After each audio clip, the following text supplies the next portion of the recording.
I could not tell you what Esther did. If you said, call Esther and ask her about, I wouldn't even have her number. Most people remember her as the strong, unshakable core of the Evans family, a woman who carried herself with grace and authenticity, and who became the moral compass of a household that millions of viewers tuned in to watch every week. To the audience, she was the steady presence that kept her family grounded in the face of poverty, injustice, and daily struggles. Her face radiated resilience, her voice carried conviction, and her performances never felt like mere acting. They felt lived. But what most viewers didn't see was what was happening once the cameras stopped rolling.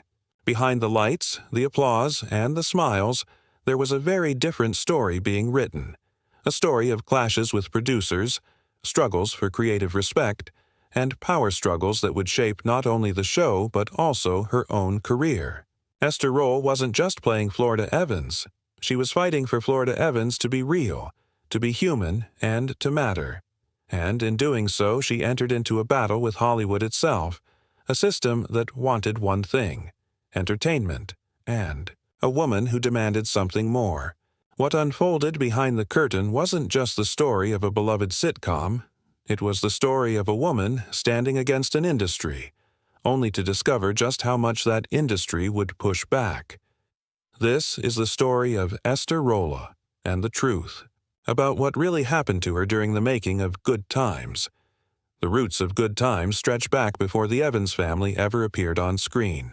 The character of Florida Evans didn't begin in her own living room in Chicago's South Side. She began in the luxurious home of another family, on a different show entirely.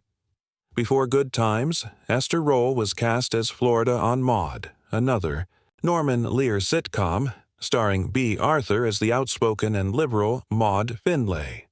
Florida was introduced as Maude's housekeeper, a supporting character meant to balance Maude's loud and often overbearing personality with a quieter, grounded presence. Audiences noticed immediately. Even though she wasn't given many lines at first, Esther's presence filled the screen. She wasn't playing a caricature. She gave Florida dignity, humor, and strength in every moment she was there. People liked her, and the producers noticed.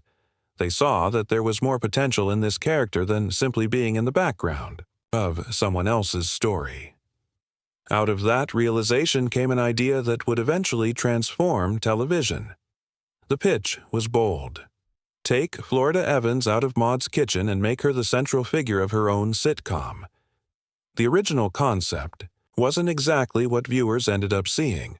What the producers first envisioned was a story about a single black mother raising her children alone in the inner city, struggling to get by but finding humor and hope in the middle of hardship. It would be a show with serious undertones, but still in the structure of a sitcom. The idea, in the minds of the creators, was groundbreaking enough to stand out, and they believed it would be both socially relevant and entertaining. But when the concept was presented to Esther, she refused to accept it as it was. To Esther Rolle, the idea of playing a single black mother was not revolutionary. It was harmful. She was deeply concerned that this version of the show would simply reinforce an all-too-familiar stereotype, that the black family was broken, fatherless, and unstable. She believed this image had been overrepresented in media, and she didn't want to contribute to it. In her view, to play a mother without a husband wasn't just a character choice, it was a statement, and it was one she wasn't willing to make. Esther was not just an actress, she was an activist, and she carried a sense of responsibility into every role she played. She had spent years performing on stage, often choosing parts that reflected dignity and integrity. When Hollywood came to her with a show that might undermine that, she stood her ground.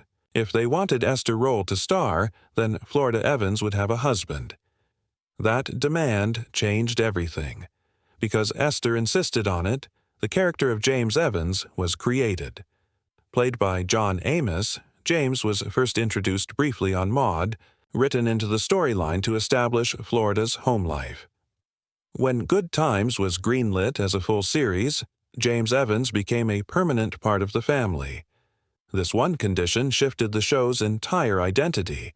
Instead of a single mother struggling alone, audiences would see a two-parent household fighting together through the hardships of urban poverty. It was an image that television rarely portrayed at the time, a working-class black family with both a mother and father present, raising children and facing life's challenges side by side. It was a change that gave the show its heartbeat, and it came directly from Esther Rolle. From the very beginning, Esther had more than just a role. She had influence. She had set the terms, and she knew it. That influence wasn't just about personal preference, it was about vision. She wanted Good Times to represent something real, something truthful, something that stood apart from the glossy sitcoms that dominated the airwaves. She wanted people to see themselves in this family, their struggles, their sacrifices, their dignity. And by insisting on the presence of a father, she had already reshaped what the show would be. For Esther, this wasn't simply a job, it was a mission. The decision also established an important precedent. From day one, Esther saw herself not just as an actress playing a part, but as a guardian of the show's direction. If she could shape the foundation of Good Times before a single episode was filmed, then she could continue to shape it as the series unfolded, and she expected to. Norman Lear and his team may have had the final word, but Esther Rolle had already proven that she could make her voice heard. That belief, that she had a responsibility to the truth of the show and the authority to protect it, would follow her throughout her time on Good Times. It was both her greatest strength and the seed of the conflicts to come. When Good Times premiered in 1974, it quickly stood apart from most television comedies. Set in the Cabrini Green housing projects on Chicago's South Side, it didn't shy away from the difficulties of poverty. This wasn't a suburban family with small, light-hearted problems. This was a family trying to pay rent, struggling with unemployment, and working odd jobs just to keep the lights on. James Evans worked wherever he could, sometimes construction, sometimes temporary labor, whatever he could find. Florida managed to balance her work with the demands of raising 3 children, JJ, Thelma, and Michael. Each child had a distinct personality that brought both joy and tension into the family dynamic. JJ was the dreamer and the artist, always looking for a laugh or a scheme.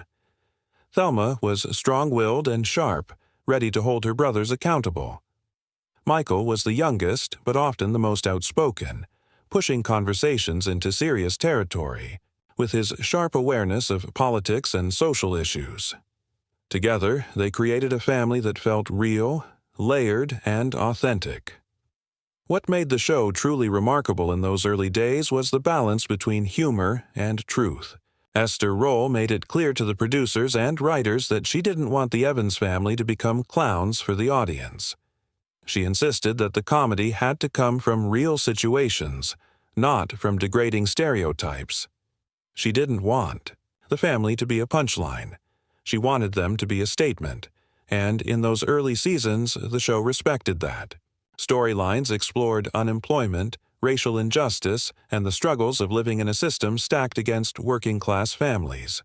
It wasn't just laughs, it was a sitcom with something to say. But maintaining that balance was never easy. Television is a business, and business demands ratings. What Esther wanted was integrity, but what Hollywood wanted was entertainment that sold. The two often clashed, and as the show grew in popularity, those differences only became sharper. Esther's influence in shaping Good Times was undeniable, but whether that influence was a blessing or a burden depended on who you asked. For some, she was the heart of the show. For others, she was the force that made collaboration difficult. And as the seasons unfolded, those tensions would only grow stronger, pulling the cast and crew into a storm that no one could fully control. Once Good Times officially went into production, the dynamic behind the scenes began to change. Esther Rolle had already proven that she could shape the show at its core, but once the cameras started rolling, the stakes became higher. This was no longer just about whether Florida Evans had a husband or not. It was about every single detail that made its way onto the screen. Esther believed the Evans family existed because she had demanded it exist in this particular form, and she carried that conviction with her into every script meeting, every rehearsal, every conversation.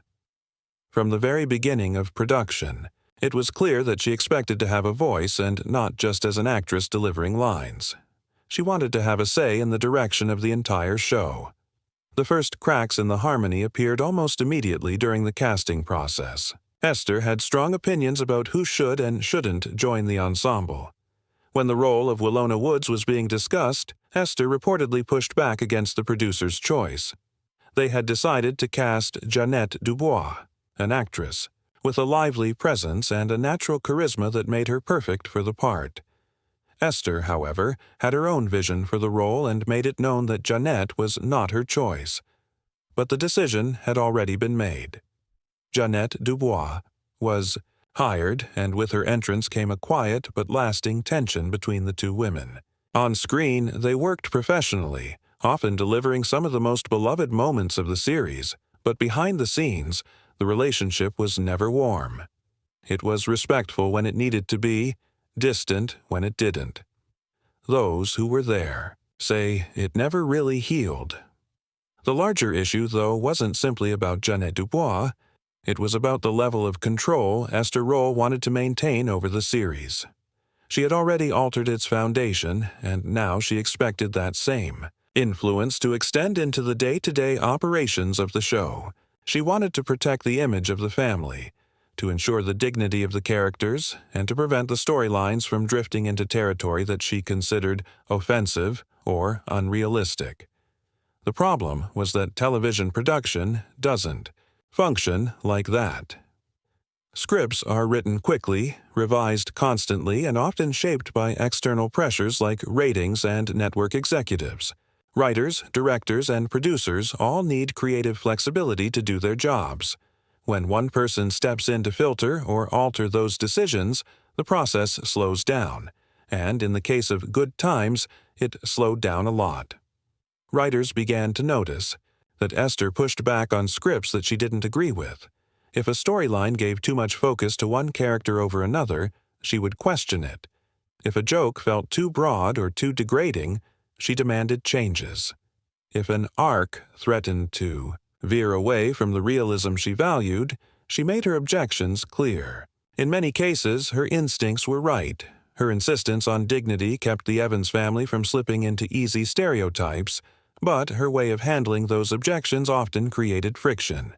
She acted as though her opinion was not just one voice among many, but the final word. The writers and directors, even when technically free to make their own choices, often felt as though they had to run decisions by her first. It was an unofficial but very real form of authority, and it hung over the entire production. For the rest of the cast, this atmosphere was complicated. On the one hand, they respected Esther's integrity and her willingness to fight for the show's deeper purpose. On the other hand, some of them felt constrained by her watchful eye. There was a sense that one wrong step could earn her disapproval, and no one wanted to be in her line of fire. Jeanette Dubois, in particular, kept her distance. She didn't openly battle with Esther, but the chill between them was felt by others on set. The result was a cast that appeared harmonious on camera but carried an undercurrent of tension once the lights went down. And yet, it's important to understand that Esther's motivations were not malicious. She wasn't seeking control out of vanity or ego, at least not at first. She believed she was protecting something fragile and important. The representation of a black family on national television in the 1970s was no small matter. For millions of viewers, this might be the only image of a family like theirs that they would see on screen. To her, letting the show drift into caricature wasn't just bad writing. It was irresponsible. She had lived her life with a commitment to dignity, and she expected the same for her character and her community. The problem was that protecting that vision meant stepping on the toes of nearly everyone else involved in creating the show. Over time. The clash of intentions turned into a clash of pride. For the producers and writers, Esther's behavior was seen as interference. For Esther, their behavior was seen as negligence. The show may have started as a collaboration, but slowly, it began to feel like a tug of war. Each side believed they knew what was best. Each side believed they had the right to decide, and the more Esther asserted herself, the more the producers pushed back. What had started as a united effort to tell an honest story was now becoming a battlefield over control. This tug of war created an awkward, sometimes suffocating atmosphere on set. Actors felt torn between their loyalty to Esther and their need to follow the producer's lead. Directors struggled to maintain authority in a room where one of the stars seemed to have veto power. Writers faced the exhausting task of creating scripts that pleased not only the network but also Esther herself. And through it all, the tension between Esther and Jeanette Dubois simmered quietly in the background, a reminder of just how much control, or lack of it, shaped the working environment. Still, the show continued. Ratings were strong, audiences were engaged, and for a while, it seemed as though the struggles behind the scenes might never fully break through to the surface. But then, something unexpected happened, something that no one, not even Esther herself, had predicted. A character who was never meant to be the focus of the series suddenly became its star. And when that happened, the fragile balance Esther had fought so hard to maintain began to unravel.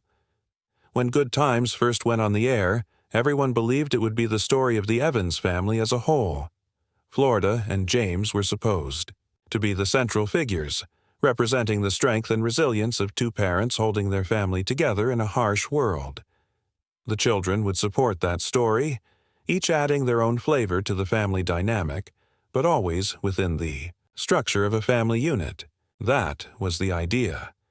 But audiences had other plans. Very early on, the character of JJ, played by Jimmie Walker, began to dominate the conversation. His lanky frame, exaggerated facial expressions, and signature catchphrase, "Die no might," exploded in popularity. What was originally written as comic relief quickly became the driving force of the show. Audiences loved JJ. Children copied his catchphrases in schoolyards, adults laughed at his antics, and suddenly the writers leaned into the character more heavily. Episodes that were once designed to showcase the family's struggle shifted toward JJ's comedy. His presence began to overshadow everyone else, even Florida and James. The show was no longer about a family struggling against poverty. It was about a clownish but lovable character who could make the audience laugh with a single word. For the producers, this was a gift. Ratings were climbing, JJ was a sensation, and the show had found its breakout star. But for Esther Rolle, it was a betrayal of everything she had fought for. Esther despised the way JJ was being written. She believed his character had slipped into buffoonery, the very thing she had warned against from the start. To her, JJ was no longer a struggling young man trying to find his way. He was being used as a caricature, a stereotype of a lazy, foolish black youth whose antics made people laugh while undermining the dignity of the family. She felt the writers were pandering to the lowest common denominator, sacrificing the show's original vision for cheap laughs. Her frustration was not private. She spoke openly about her disapproval, and her clashes with the producers grew louder. John Amos, who played James Evans, sided with her. Together, they pushed back against the increasing spotlight on JJ. They wanted the focus to return to the struggles of the family, not the antics of one character. But by then, the ratings told a different story. JJ was what audiences wanted. And in television, audience demand often decides the direction more than anything else. This was the turning point. What had been simmering tension now erupted into outright conflict. Esther Rolle and John Amos stood on one side, demanding integrity and realism. The producers stood on the other, chasing the ratings that JJ's antics guaranteed. The writers, caught in the middle, struggled to satisfy both.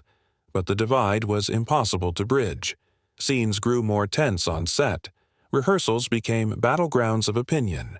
What had once been a show built on unity was now fractured into camps. What really happened to Esther Rolle is not a mystery of scandal or gossip. It is the story of a woman who fought against the tide, who refused to bow to pressure, and who demanded that television respect the people it claimed to represent. She paid a price for that integrity, losing battles and walking away from opportunities. But in the end, she left behind something greater. She left a legacy, a reminder that sometimes, even in the glitz and manipulation of Hollywood, one person can make a stand and change the story. Esther Rolle did exactly that.